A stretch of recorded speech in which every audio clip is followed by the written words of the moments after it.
Email دورخائم اور فوئبخ جیسے فلسفیوں کا ماننا ہے کہ مذہب معاشرے کی ضروریات کا عکس ہوتا ہے، یعنی انسان اپنی سماجی اور نفسیاتی ضرورت کے تحت خدا کو ایجاد کرتا ہے۔ اور مزید ایمیل دورخائم یہ کہتا ہے کہ مذہب دراصل سماج کا اجتماعی شعور ہے، یعنی سماج خود کو عبادت کے لائق بنا لیتا ہے۔ جہاں تک اس اعتراض کا تعلق ہے، جہاں تک اس بات کا تعلق ہے دنیا کے باقی مذاہب کو لے کر، یہ بات بہت حد تک ان کی جو ہے وہ قابل قبول ہے، لیکن اسلام جو ہے وہ اس نظریے کو چیلنج کرتا ہے۔ اگر اسلام واقعی مکہ کی ثقافت یا عرب معاشرے کا سماجی نتیجہ ہوتا تو یقیناً یہ بات قابل توقع تھی کہ اسلام بھی اسی معاشرے کی قدریں، یعنی کہ اس کی جو ویلیوز ہیں، طاقت کا نظام اور رائج عقائد کی تائید کرتا، مگر حقیقت یہ ہے کہ اسلام نے ایسا نہیں کیا، بلکہ اس نے انہی بنیادوں کو چیلنج کیا۔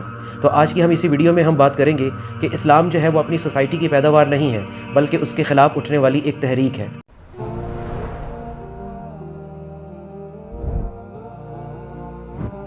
Islam is not like all the other religions in the world which are socially constructed, but it is purely a divine religion that is free from all kinds of human intervention. مکہ کی society قبائلی عصبیت پر قائم تھی۔ اسلام نے اعلان کیا تمام مومن برابر ہیں۔ مکہ کے لوگ کئی معبودوں کی پرستش کرتے تھے۔ اسلام نے واضح کیا توحید ہی اصل ہے، لا الہ الا اللہ۔ وہاں معاشی استحصال، بیٹیوں کو زندہ دفن کرنا اور اشرافیہ کی اجارہ داری عام تھی۔ اسلام نے ان سب کو واضح اور دو ٹوک انداز میں حرام قرار دیا۔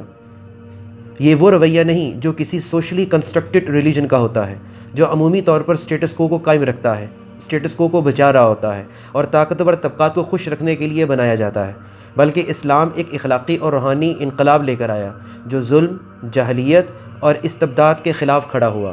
جیسا کہ قرآنی آیت بھی ہے، بل جاءہم بالحق واکثرہم للحق کارہون، بلکہ ان کے پاس حق آ گیا مگر ان میں سے اکثر لوگ حق کو ناپسند کرتے تھے۔ یہ آیت خود بتا رہی ہے کہ قرآن کی تعلیمات لوگوں کی خواہشات کے خلاف تھیں۔ رومن، یونانی اور نورس، دیو مالا جیسے مذاہب وقت کے ساتھ ساتھ سماجی ضرورتوں سے فطری طور پر پروان چڑھے۔ یہ بادشاہوں، پجاریوں اور طبقاتی نظاموں کو سہارا دیتے تھے۔ ہندو مت میں بھی ذات پات، مندر، پجاری نظام اور مذہبی رسوم معاشرتی ڈھانچے سے جڑے ہوئے ہیں، مگر اسلام نے اپنی پیدائش ہی سے اس پورے نظام کو چیلنج کیا اور مروجہ معاشی اور مذہبی ڈھانچے کے خلاف ایک خالص انقلابی پیغام لے کر آیا۔ لیکن جو بات مذاہب کے بارے میں کی جاتی ہے، لیکن اسلام جو ہے وہ فوئبخ اور دورخائم جیسے نظریات کے اوپر پورا نہیں اترتا۔ اسلام نے نہ قبائل کو متحد کرنے کے لیے خود کو بدلا، نہ اشرافیہ کی طاقت کو سہارا دیا، بلکہ ان نظاموں کو جڑ سے اکھاڑنے کی کوشش کی۔ اسلام کا اپنے ماحول سے اس حد تک الگ اور متصادم ہونا یہ ثابت کرتا ہے کہ یہ سماجی ضروریات یا انسانی تخیل کا نتیجہ نہیں ہے، بلکہ یہ ایک ماورائی حقیقت ہے، یعنی کہ it is a revelation from beyond. یہ وہ پیغام تھا جو سچ بولتا تھا چاہے لوگ اسے ناپسند ہی کیوں نہ کریں، اور یہی اس کی صداقت کی سب سے بڑی دلیل ہے۔ اسلام کے سوشل کنسٹرکٹڈ ریلیجن نہ ہونے کی ایک اور بہت بڑی دلیل اس کا مرکزی متن یعنی کہ قرآن ہے۔ دوسرے مذاہب کی کتابیں صدیوں کی کہانی گوئی، لوک داستانوں اور ثقافتی نفسیات سے متاثر ہوئی ہیں، مگر قرآن جو ہے وہ ہر طرح کی مت سے پاک ہے، ہر طرح کے سپرسٹیشن سے پاک ہے اور ہر طرح کے ٹرائبل بائس سے پاک ہے۔ اور مزید یہ قرآن جو ہے نہ ہی کسی قبائلی جذبات کی ترجمانی کرتا ہے، نہ ہی کسی قسم کے سماجی خوف کی ترجمانی جو ہے وہ کرتا ہے۔ قرآن جو ہے وہ ہائیلی ڈیوائن ہے اور ان کمپرومائزنگ وائس ہے۔ اور یہاں تک میں آپ کو یہ چیز بتانا چاہتا ہوں کہ یہ قرآن یعنی کہ اللہ تعالیٰ جو ہے جو ڈیوائن گائیڈنس ہے وہ تو خود نبی اکرم صلی اللہ علیہ وسلم کو سکھا رہی ہوتی ہے اور کبھی ان کو روک رہی ہوتی ہے۔ جس طرح کہ قرآن پاک میں ایک آیت ہے، ما کان للنبی والذین آمنوا ان یستغفروا للمشرکین، کہ نبی اور ایمان والوں کے لیے جائز ہی نہیں ہے کہ وہ مشرکین کے لیے مغفرت کی دعا کرے۔ یہ ان آیات میں سے ایک ہے جہاں خود نبی اکرم صلی اللہ علیہ وسلم کو تنبیہ کی گئی ہے۔ اور دنیا کا جتنے بھی دنیا میں پائے جانے والے باقی مذاہب ہیں وہ اپنے بانی کو کبھی بھی تنبیہ نہیں کرتے، لیکن قرآن پاک میں آپ صلی اللہ علیہ وسلم کو بھی اللہ تعالیٰ کی طرف سے تنبیہ جو ہے وہ کی گئی ہے۔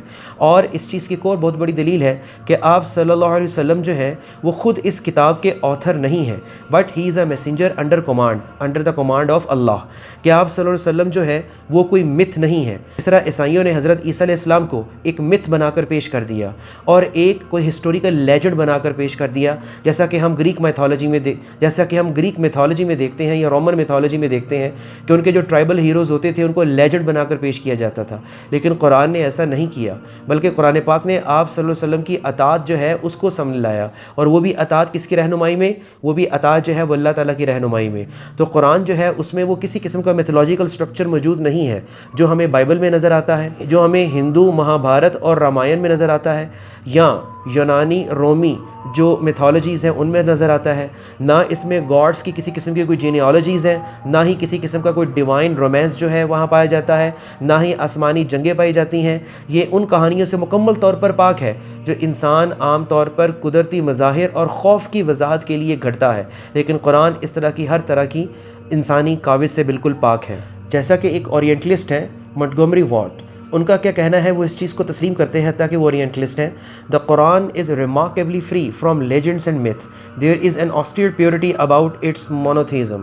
جیسا کہ جتنے بھی باقی سوشلی کنسٹرکٹڈ ریلیجنز ہیں، ہمیں ان میں جس طرح مثال کے طور پر Greek polytheism, Norse mythology, African tribal religions, ان تمام مذاہب میں ہمیں ویدر اسپرٹس بھی نظر آ رہی ہوتی ہیں، فرٹیلیٹی گاڈز بھی نظر آ رہے ہوتے ہیں، ان کے سمبلز بھی نظر آ رہے ہوتے ہیں، اور ریچول بیسڈ فیئرز بھی ہمیں ملتے ہیں جو کہ ایک پری سائنٹیفک سوسائٹی کی سائیکلوجیکل نیڈز کو ظاہر کرتے ہیں۔ لیکن قرآن کا مخاطب کیا ہے؟ قرآن کا مخاطب جو ہے وہ فطرتی عقل ہے، یعنی کہ یونیورسل ریزن ہے، اور قرآن کا مخاطب جو ہے وہ انسانی ضمیر ہے، یعنی کہ مورل کانشیس ہے، اور یہ یونیورسل ہے، اور یہ پوری انسانیت کے لیے ہے، اور یہ پوری انسانیت ہے، نہ کہ کوئی مخصوص قبیلہ یا نسل۔ اگر اسلام انسانی جذبات یا معاشرتی نفسیات کی پیداوار ہوتا تو ہمیں قرآن میں بھی لوک داستانیں، قبائلی خواہشات اور مذہبی اساطیر جھلکتی ہوتی نظر آتی، لیکن حقیقت یہ ہے کہ قرآن کی آواز جو ہے وہ ٹائم لیس ہے، قرآن کی آواز جو ہے وہ ٹرانسیڈنٹل ہے اور ماورائے انسانی اختراع ہے، یہ وحی ہے، کوئی ایجاد نہیں ہے۔ جیسا کہ ول ڈیورنٹ بھی لکھتا ہے، اسلام نے تہذیبوں کو اس طرح بدلا کہ وہ ان کے مطابق ڈھلا نہیں بلکہ ان کی بنیادوں کو بدل کر از سر نو جو ہے وہ تعمیر کیا ہے۔ انسانی ساخت پر بننے والے مذاہب عام طور پر معاشرے کے لیے راحت اور توثیق فراہم کرتے ہیں، اسلام نے معاشرے کو جھنجھوڑا، جھٹلایا اور پھر سنوارا۔ یہ انقلابی قوت، اس کی بلندی سے نازل ہونے والی خلاقیات، اس کے الہی ماخذ کا ناقابل انکار ثبوت ہے۔ یہ مذہب انسانوں کی اختراع نہیں، اللہ کا پیغام ہے، کیونکہ جتنے بھی سوشلی کنسٹرکٹڈ ریلیجن ہوتے ہیں وہ نیچے پیدا ہوتے ہیں اور اوپر کی طرف اٹھتے ہیں، لیکن قرآن ایک واحد اس وقت دین ہے دنیا میں جو اوپر سے نازل ہو کر نیچے کی طرف آیا ہے۔